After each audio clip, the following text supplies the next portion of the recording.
Your Honor, within this entry here, about 3/4 of the way down, the line begins, the pediatric intensive care unit because part of her home pain regimen consists of ketamine infusion. Our objection to this record is that this theme is throughout the Arnold Palmer records, this mistake, this inaccuracy. There was never a home pain regimen consisting of ketamine infusions. So with respect to this sentence, we would just redact home. It's true that her pain regimen consisted of ketamine infusions, but other than the resident and Arnold Palmer that got this wrong, there's no evidence in the record that these ketamine infusions ever occurred at the Kowalski home. Yes. So it would be highly prejudicial to allow these records in and allow them to carry this theme forward. We have evidence in the notes, the personal notes that Mr. Kowalski authenticated on the stand where Mrs. Kowalski wrote she was giving IV ketamine at home through the port. We intend to admit that record. We have the doctor that will come and testify either by video or live to these notes. We also have evidence in Dr. Hanna's records that he had Mrs. Kowalski sign a contract to not put ketamine IV through the port. So these are absolutely, this is not a one-off. This is part of the theme that is part of the defense's theme. They were certainly welcome to call this witness across. Who is going to testify that there was actually ketamine infusions at home? Who is going to testify? Dr. Brandon Alexander. Okay. And okay. who? Dr. Brandon Alexander is the resident I'm referring to, Arnold Palmer, who had this one interaction and put this down in his record. He has no basis. As a general statement, the question of ketamine infusion at home has been something that's been percolating for years, and every single time I try to get actual direct testimony, it always seems to be a hearsay basis for this. So unless and until there's actually someone that comes and testifies, I am thinking I've got a 403 issue because... well, Judge, we can then hold this back for now, this exhibit, and after the testimonies come in, revisit. But unless I get somebody who's going to come in and says this, okay, we understand, Judge. The reference to home ketamine infusions is not coming in. We will not ask that this particular exhibit be admitted at this time. What's next? Judge, I'm actually not sure what their, I'm not quite sure what their objection is, but I understand from when we tried to put the records in. This is a doctor who was a resident at the time and took the history from Mrs. Kowalski that she was giving ketamine at home. And so I think the concern was... This was done in the ER room, the ICU? No, this was an admission. Is it an admission? ICU admission.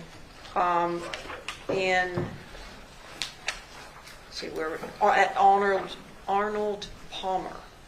It says, mother states that she has been doing ketamine injections through the patient's port at home of 50 milligrams up to 30 minutes PRN. Mother states the patient will occasionally go days without needing ketamine, but sometimes she needs it multiple times a day. That's what I relate to me by the mother.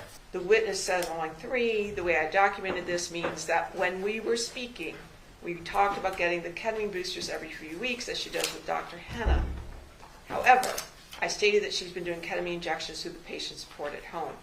And if you read on, I documented several things. I said ketamine injections, which means IV. I stated through the port, which means I was told through the port, and I say at home.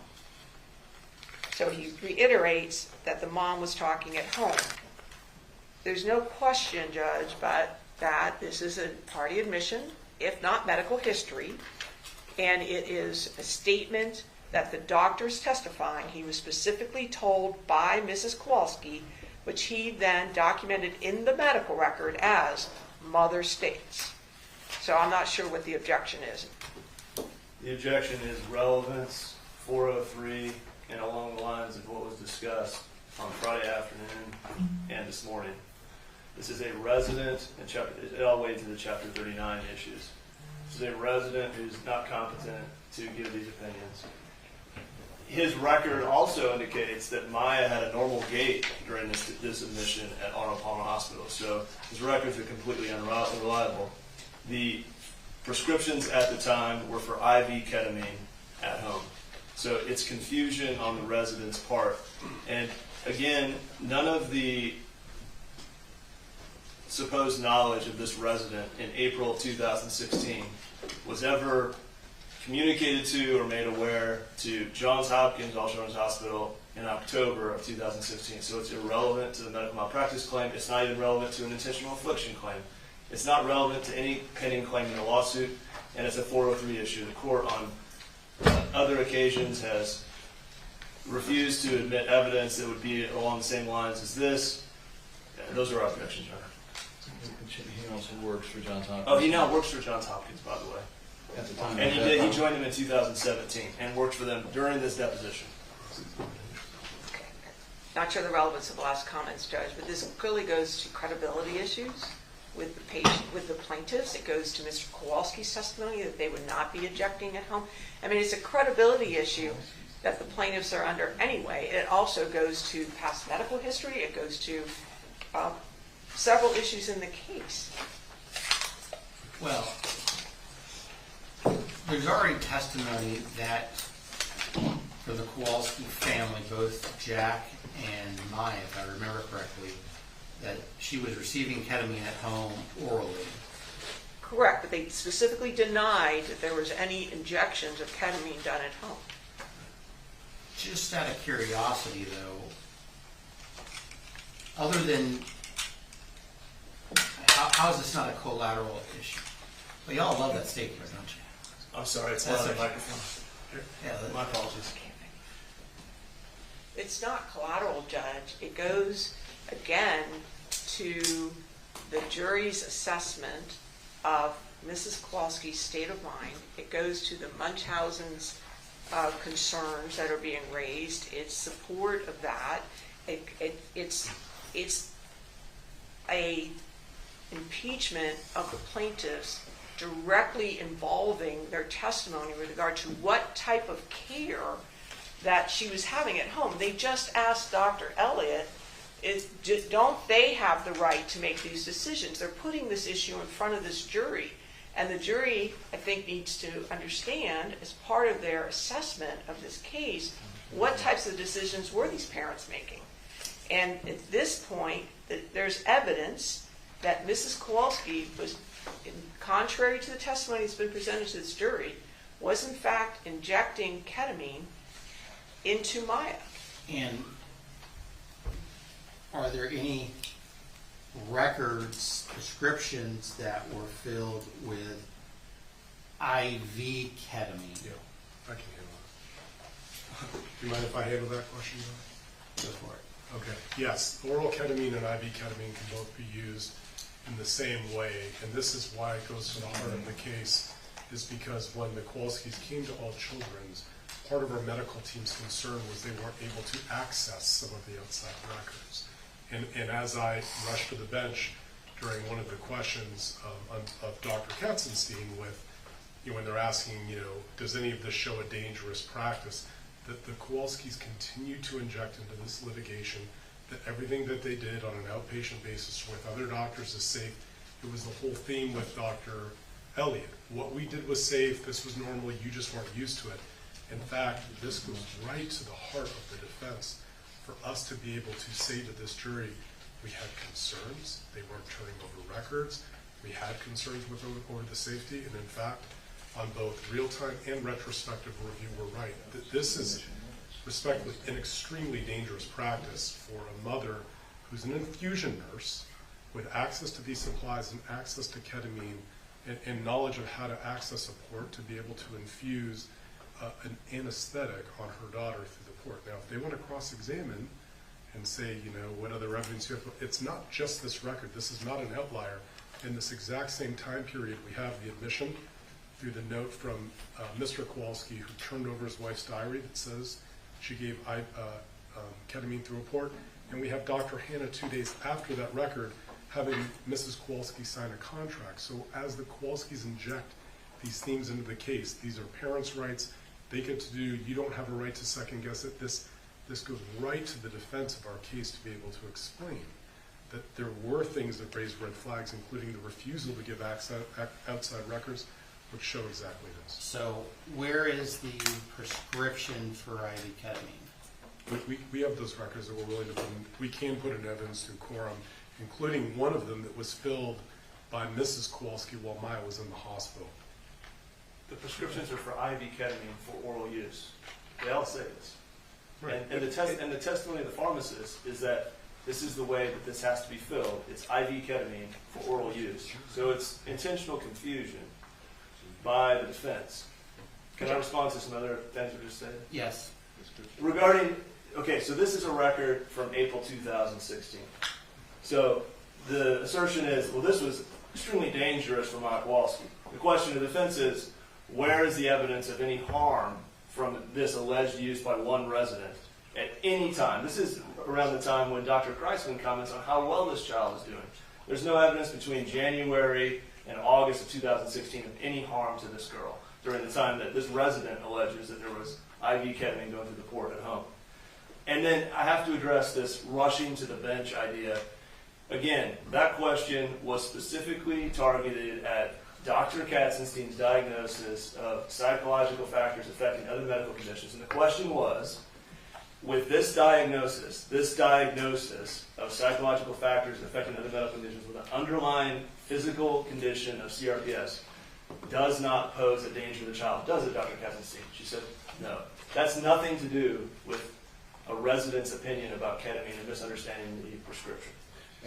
Judge, this goes to weight and credibility. It doesn't go to admissibility. This is a medical record, prior treatment. The predicate's been laid by the testimony of this doctor that he got it from Mrs. Kowalski. It's not a question of the source. It's an admission. Their arguments can all be made, but this is about admissibility, and this should be admitted. Anything else, Mr. Whitney? Reiterate the question, what claim would it go to? They didn't have no knowledge at the time. And none of those, there is no evidence in this record. To Mr. Whitney, Oh, sorry. I still am concerned about the 403 issue in this particular case. And knowing for years this concept of she being Beata Kowalski used ketamine in her suicide, and the reality is Maya and Jack Kowalski already testified that she had ketamine at home orally, and I'm not seeing the huge prejudice here that you seem to be suggesting, that if we don't show that it was done via an infusion versus orally, that somehow makes or breaks the case. Judge, it is a significant fact, and just because I don't understand the court's reticence here. I really don't. Just because it's for years I've been hearing about this and questions about suicide and mom using it, and we're here, Judge, on this issue. Well, and this issue goes to their credibility. The Kowalskis took the stand and testified completely adverse to this. This is credible testimony. The doctor, although I want to say he now works for us, the doctor is testifying as to what occurred with his interaction with Mrs. Kowalski. There's nothing to call into question this doctor's testimony. the practical concern, and this is not a defense, this is a both plaintiff and defense. I feel like I give 1 inch and then 4 or 5 feet later I'm trying to rein everybody in. And so that's my concern, that given the history of this particular issue, and I know, Ms. Crawls, you weren't part of the 2 years that I was dealing with this particular issue. I am really concerned that if I give 1 inch here, this is going to turn into something completely different. And that's based on lots of hearings on this particular issue. I understand that, Judge. And- We've been through those hearings, and this is where we are now, and this is an issue in this case. And we're not going to start trying to say, and that means she used ketamine to kill herself. We've already stipulated that she committed suicide. We didn't even want anything in about the records about Suicide. Plaintiff's the one that put all that in. We were willing to say she committed suicide. They're the ones that wanted to put in all the records about it. And put in the picture of with the IV in her arm. They're the ones who put all that in. I still maintain this is a 403 problem, and I'm going to exclude it. Judge, can we make one last record? And I promise I'll sit down. I know it's very frustrating to the court, but again, as Mr. Hunter noted, they made 5 references in opening statement that we have no basis to suspect Munchausen, no basis to take the child away, despite the court telling them not to do this. These records go right to the heart of a healthcare provider's concern. Ketamine through an IV can be lethal if not properly managed. This is not about oral ketamine being taken with Gatorade that can cause some nausea and vomiting. This is exactly what our experts are going to come into this court and testify that there is a valid concern for this. They have made their entire case about there was no valid concern for Munchausen's. You had no right to put it on the transfer codes. You had no right to blame these poor parents. This is among the 3 biggest pieces of evidence for the defense to be able to turn to this jury and say, we have the records that we can line up that show a mom told a doctor as an admission against interest she was giving IV ketamine through a port. We have our own handwriting that says she was giving IV ketamine through a port. And 3 days after her own handwriting, Dr. Hanna makes her sign a contract.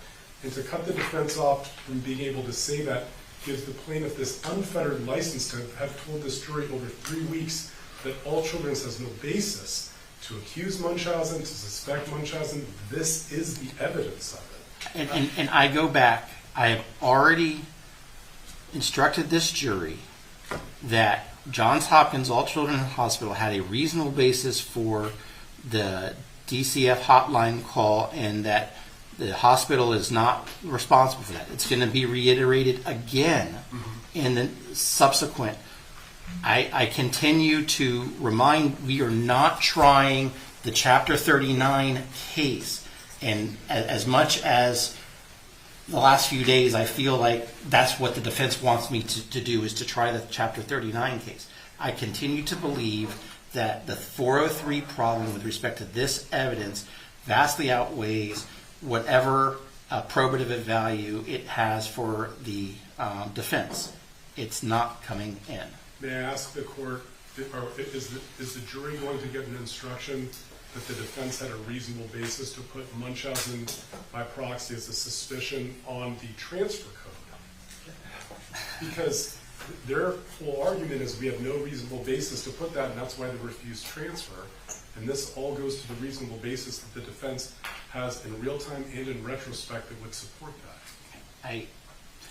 I continue to maintain my ruling. What's next? Judge, what? Okay. A question regarding that. Just mechanically, Your Honor, if the court please. Can the deposition that has been proffered that we wanted to play, is that a sufficient proffer, or do we have to haul this guy down here? Well, I don't know what you mean. I mean, I am talking about the specific questions that Ms. Crowell's just went over that reference the statement against interest of Beata Kowalski saying something to the effect of I administered ketamine via IV. I think that issue you have told me about. If there's something else that you were going to call this doctor for, No, there's not.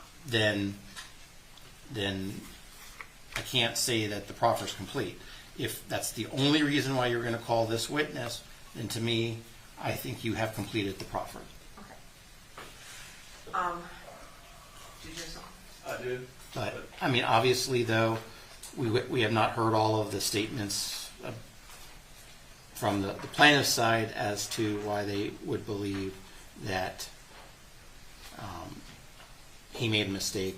It's a he, right? Brandon made a mistake with respect to what he heard from Beata. But regardless, I don't need anything more on the IV ketamine issue at home. So this is an agreement that she signed with Dr. Hannah. It's in the records. It's in Dr. Hannah's medical records. It's not one of those blank ones that we had talked earlier about with Kirkpatrick. It's an agreement that she signed and is in the record. It's also, I believe, signed by Dr. Hana, a witness or two from his practice group. We believe if it's allowed in, that they will argue that the jury should infer that she did provide it intravenously despite the conversation here. And that's why we moved to the 403, 404 issue. Judge, there's no question that Mrs. Kowalski provided oral ketamine to Maya, and the plaintiff wants to eradicate any reference to ketamine being given at home. There's already been testimony that she, in fact, did give oral ketamine at home.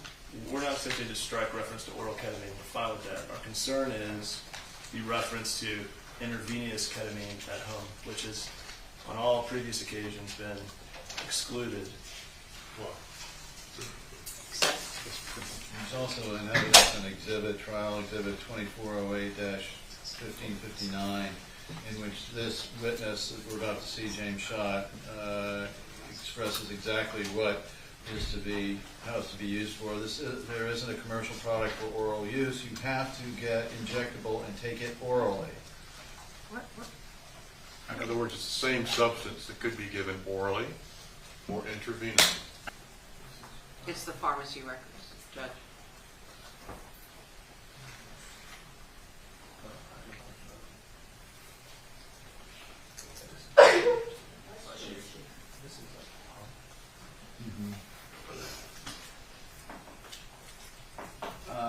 Yeah, that's a problem. Wait, Judge, the fact that ketamine's on there is the oral ketamine. There's been testimony that she did, in fact, give her ketamine and Gatorade. I don't know if they want to wipe out all reference to ketamine, but that's testimony, and we believe we're entitled to have the jury know all the medications that Maya was getting. And it says PO, by mouth. Your Honor, this is the record that I was looking at yesterday that they handed me to verify the Dilaudid pump, or if that's the right name of the drug. Hydromorphone is also known as Dilaudid. All right, so hydromorphone, Dilaudid, and that's 5-6 entries down. You'll see 2 there for hydromorphone. I thought yesterday I was told this was already in. This is a different,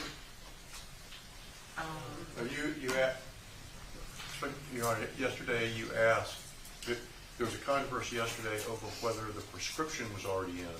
Phil. And then you were shown this yesterday with respect to the question of whether the prescription was filled.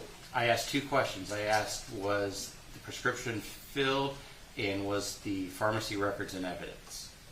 And I think I was told the pharmacy records were in evidence. I don't think the latter, Your Honor. I don't remember that question, Judge. I apologize if I misremember.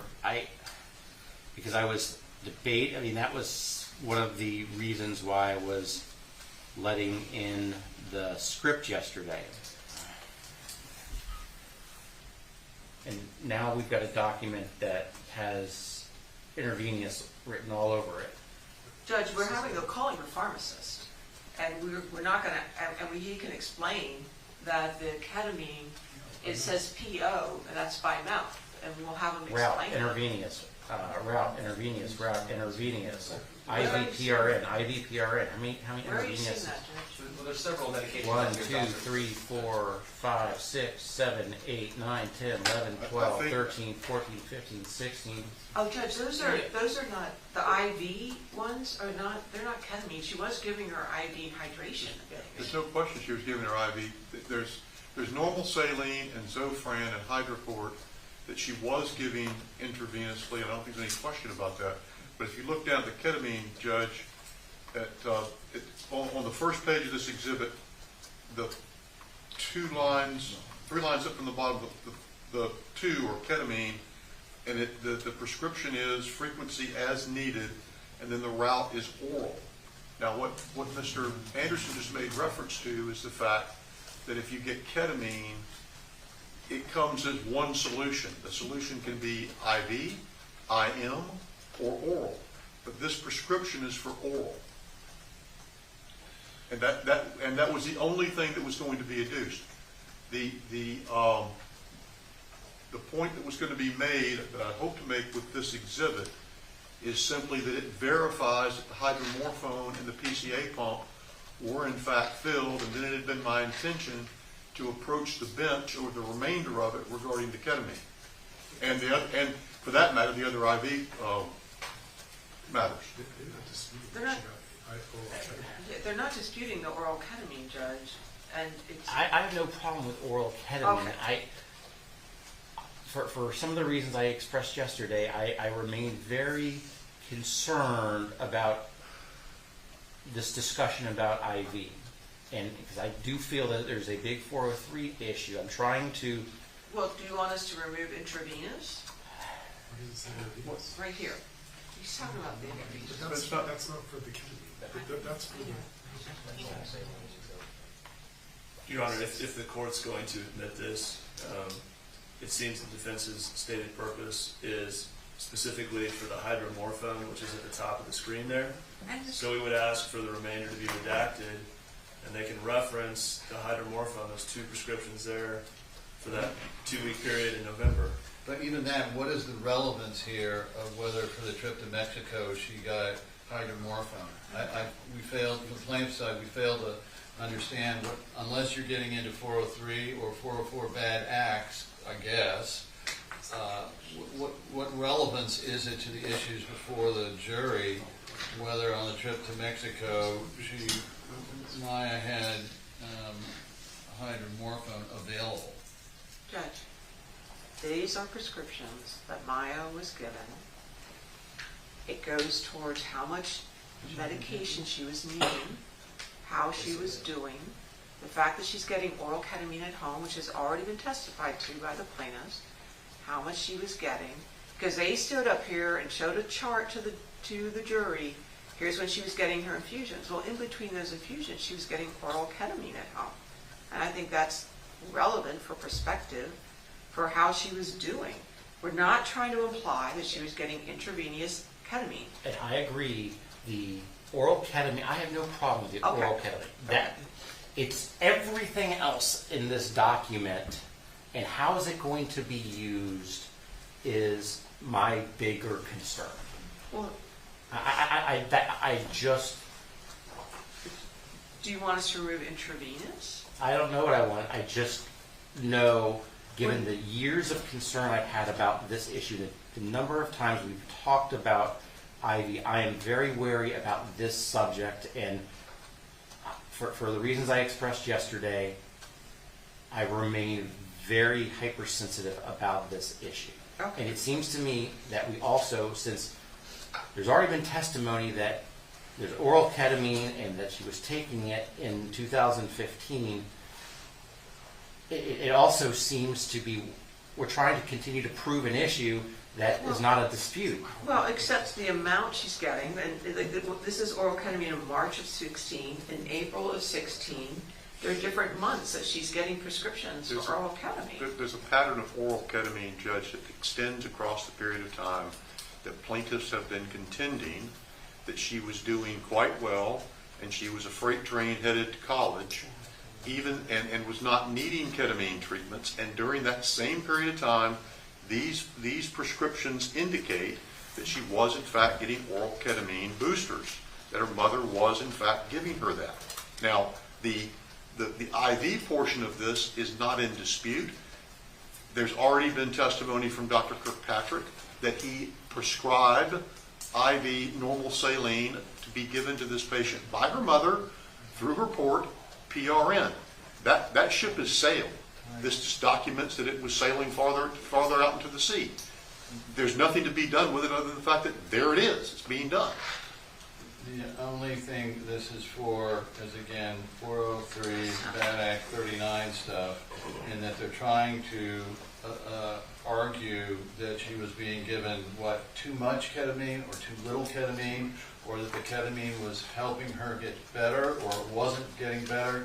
I don't see those, Your Honor, with respect to counsel, as probative of anything in this case, and if it is, it's cumulative to all of the other stuff. And our concern, frankly, is that through testimony of the next witness and skilled questioning, this is going to turn into a Chapter 39, 403 issue. I just sure as shooting, it's going to go right back to that edge and over.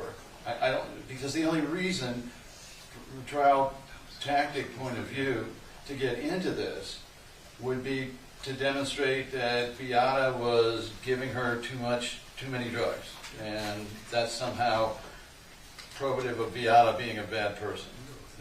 I don't understand any other way this could come out, and even if there is a superficial reason for doing it, to me, we know how the initial description of the evidence somehow ends up coming back around. Either you get the script, We got the script. either you get the script and we redact the hydromorphone off of this one, or we leave the hydromorphone in this one and you don't get the script. I'm trying to understand the choice. Well, Okay. you see me want it two different ways, same information. And Your Honor is correct. I do want it both ways, and the reason is very clear. Dr. Kirkpatrick sat up there and testified that, yes, he wrote this prescription for the PCA and the hydromorphone.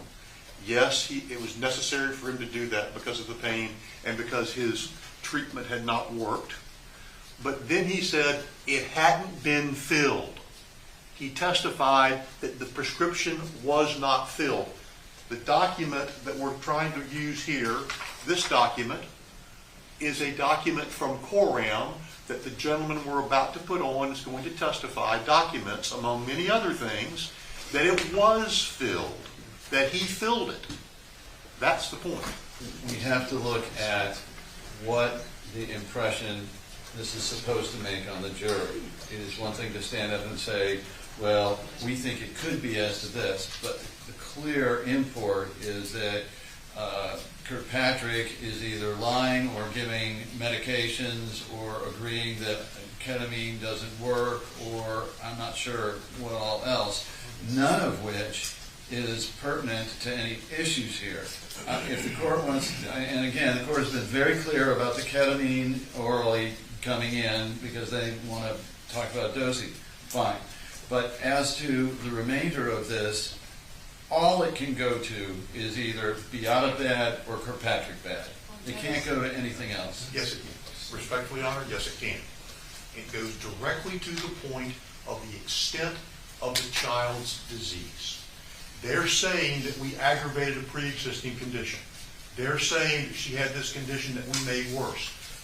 This shows how bad that condition was, how bad it stayed, how bad it was refractory to this therapy that was going on. It goes directly to that issue. It starts with the hydromorphone and it goes right through all the ketamine.